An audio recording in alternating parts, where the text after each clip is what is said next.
With the Crystal Hollows update, the admins didn't even think about holding back and threw us a golden dragon pet, requiring 500 million coins and 5 of the 7 perfect gemstones. But that's not it. Of course, out of all things, they also decided that this pet should go to level 200, which is about 210 million pet experience. I spent a lot of hours grinding for this video, so if you wouldn't mind subscribing, I'd appreciate it. Maybe 6k soon? Like I said, we got a new mining update, the Crystal Hollows. It's the other half of the Dwarven Mines content we received some time back, but this was very different. This update introduced a giant 1000 by 1000 box that you could mine in and find various structures within the 4 main areas. But there's a very special, randomly generated structure, a giant red dragon with 3 golden eggs laying next to it. You can purchase these eggs and start leveling it until it hatches at level 100. And so, of course, I bought one. Sometime later, Derby's in office, and I plan to use every last chance I got at using that 50% skill experience boost. He was only been mayor for 5 days, so I was having to set goals of how many hours I needed to play per day to reach level 200. The method I used for my combat experience gain was floor 6. To do this, all it really requires is queuing normal floor 6 catacombs with some sort of frag bot, rushing blood, entering boss, killing the terracottas, golems, giants, and repeating. You'll want to be using splashable Viking tier experience potions and drinkable combat experience potions with archer class as well. If you plan on doing this, it's very important that you time your kills on the golems so you maintain that 15% combat experience gain combo from the Grandma Wolf for the second wave of terracottas. This may sound a bit confusing, so here's an example.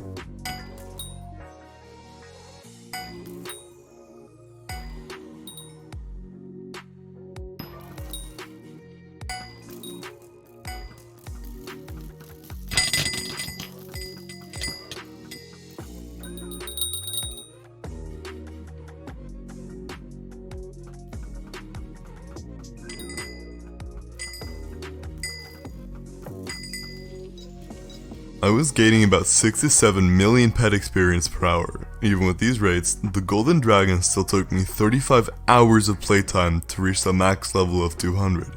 To put that into perspective, normal pets that go to level 100 take around 4 to 5 hours at max efficiency. And after all that, I ended up with this. Much like the Ender Dragon, most of these abilities are pretty negligible, aside from the last perk, Legendary Treasure. For every million coins in the bank, I gained 0.2% damage. I've purchased max bank upgrade, so there's already 1 billion coins in there for maximum damage, that being 200%. The biggest difference is that the stat bonus of Ender Dragon is multiplicative, while the Golden Dragon is additive, making them vary in performance. But without further ado, here's the damage tests. So, with 3/4 Negron, a Warden's Helmet, my Atom Split Katana, and an Ender Dragon, I'm dealing... Wait, I don't know, God put on. Let me try that again. 3.5 mil damage, 3.55 about. But if I use my Golden Dragon, I'm dealing 3.58. So I'm dealing anywhere between like 70k less and like 40k more. I don't really want to put one for all on this axe, so I'm actually just gonna buy a one for all axe and then resell it after, just for this video. So with this axe the shredder right here, I'm just gonna buy it. Same setup, I'm dealing... Is that correct? Oh my god, the damage is abysmal. Okay. But I'm dealing about 1.7 million damage to this zombie. It may vary a bit because there's people on my island. Same stuff, and my Golden Dragon, I'm dealing 0.1. So it's definitely better for Revenant and stuff like Sven's. But I don't really see this being used in anywhere like Enderman Slayer, because even if it did do more damage, you'd have a lot less EHP, which you couldn't survive without. Now that I've done the damage test, I'm going to be trying out the 2 pets instead of dungeons. The Ender Dragon offers a lot more crit chance in EHP, whereas the Golden Dragon offers a lot more damage, so I don't actually know which one will perform better inside of a high damage scenario. So I just queued to Master Mode 6, and I'm going to be clearing as Berserker class, because you're going to usually want your archer to be camping blood. The reason Berserker is so valuable for clearing is because of its Lust for Blood ability. Every time you hit an enemy, increases the damage you deal to the enemy by 40.2%.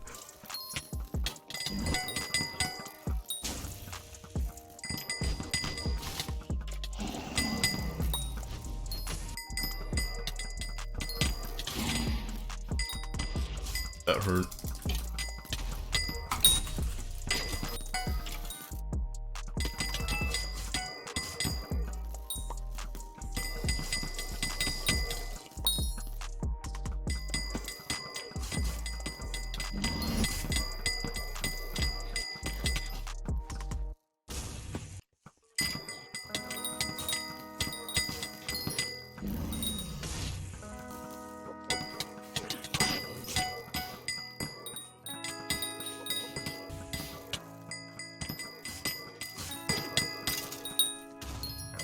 It just melts through many bosses though.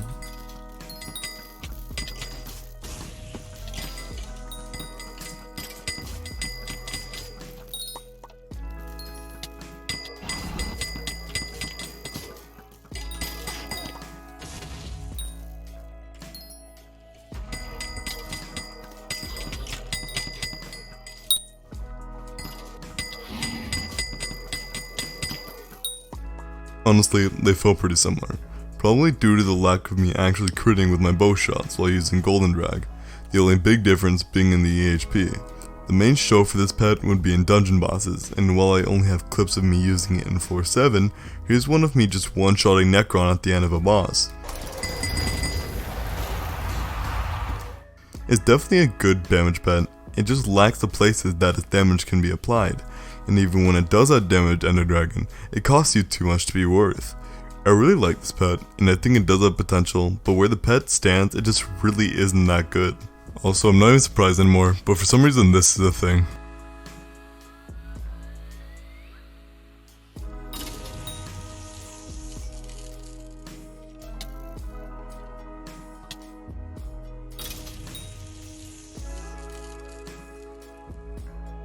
Yep, that's right. An alternate wise Hyperion with Golden Dragon is better than a Chimera Hyperion with a Relic Sheep. I know the Golden Dragon may cost more, but it just doesn't make any sense. For some reason, the legendary treasure perk of the Golden Dragon applies magic damage, and considering you can apply a Shelmet to your Golden Dragon, it's by far better than using a sheep. But I really hope you guys enjoyed. If you did, please consider subscribing. If you want a config video or something, let me know in the comments. Have a great rest of your day, evening, or whatever. Peace.